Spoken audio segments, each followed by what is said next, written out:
Last night, I went and bought 21 different school supplies, and today, I went back and bought the exact same ones, but this time, they were state tax free. And the difference in cost? $1.52. Until we get enough rain, winds like this are gonna be what's gonna keep that odor away. William Woods has 130 horses here like Charlie, and 120 students. That's over a 1-to-1 ratio for horse to student. The last person to get gas here paid $147 for 30 gallons of gas. This sign was put up by protesters off Highway 63 near Clark. Those excavators back there are already moving scrap metal. It's all red and gold here today at Arrowhead Stadium for the Kansas City Chiefs season opener. That ice was all over the top of this parking garage. And this week, it's been quite a mess. Now the fire started here in apartment 11 and spread to 9 other apartments and the apartment office here. That tarp behind me covering the emergency room sign is torn and tattered. Vomit.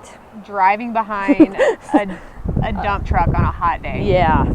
Miriam Griggs says she's gotten used to the smell. 24 years, and I'm pretty sure that's been here for as long as I know that it's been here. I just moved here in August and it is terrible.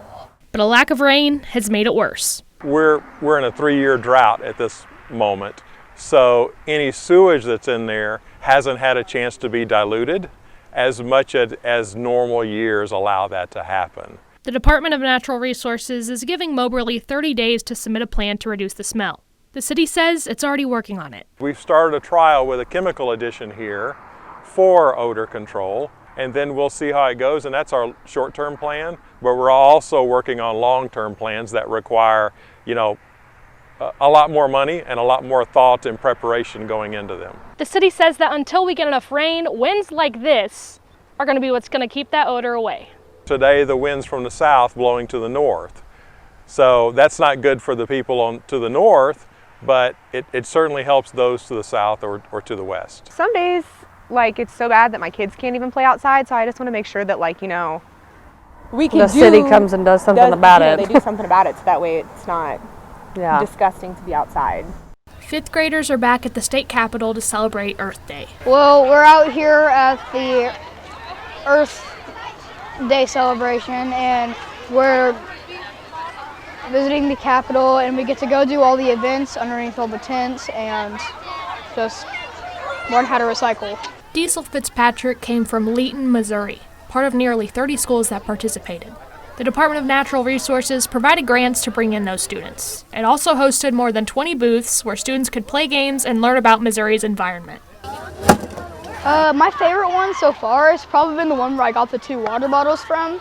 I got the 1 water bottle from, I'm guessing, from recycling the different bottles, glass bottles, and plastics. Students learned about Missouri's native creatures too, like barn owls, king snakes, crawfish, and I'm a mayfly. So a mayfly is an aquatic invertebrate. I live in the water. I'm an indicator of really good stream health. I'm very sensitive to pollutants, so if you see me in your stream, it means you have really good water quality. The Department of Natural Resources says it's glad to be back after Capitol construction and COVID-19 kept the Earth Day celebration from the Capitol lawn for 7 years. I think it just shows how anxious kids are to get out and kind of get out of the classroom and learn about the environment and get a road trip all in one experience. Grinch! What are you doing down here? What did you do to my candles?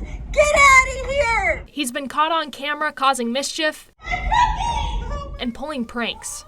15 local businesses filmed and shared their experiences on Facebook of the green thief making his way through town. Hey guys, it's Kelsey here at Beards and Shears, and I came into my barber shop today to get ready, and look what I found. I think he's been here. He must be trying to change his identity. I hope you find him, Chief. Durham School Services spotted the Grinch first. In fact, the bus transportation company started this new tradition last year. Well, I've become quite the Grinch expert, I must say. And just ahead of tomorrow's holiday parade, Christmas is no longer canceled. The chief made a promise that by the time Christmas came around, he would have the Grinch arrested. Turn around. And he succeeded that. Caught in the act, the Grinch went straight to the county jail, where he was fingerprinted, posed for a mugshot, and made to sit and think about the trouble he'd caused. The good news is he's been captured, he's had a change of heart, his heart's gotten bigger. A second chance for the holidays after his heart grew 3 sizes that day. And in California, there's only one thing left to say. And have a Merry Christmas. Merry Christmas. Merry Christmas to everybody. Merry Christmas!